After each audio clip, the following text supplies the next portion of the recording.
Welcome back to another quick guide. Today I'll teach you how to personalize ringtone on iPhone.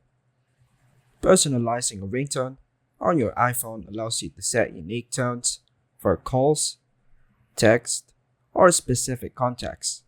Here's how you can do it. First, use preloaded ringtones.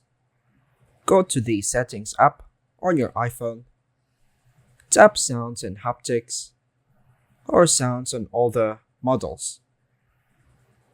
Tap Ringtone under the Sound and Vibration Pattern section.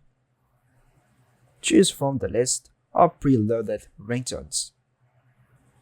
Tap the preview and it will automatically be set.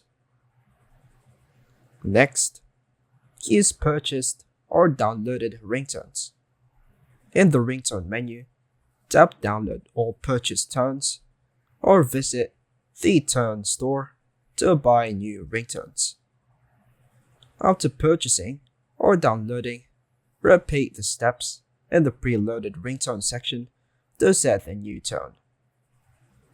Lastly, assign a ringtone to a specific contact. Go to the Contacts app and choose a contact. Tap Edit in the top right corner. Scroll to the ringtone and tap on it. Choose a ringtone and tap Done to save. By following these steps, you can make your iPhone truly yours with personalized ringtones. And that's all for now, folks. Thanks for watching.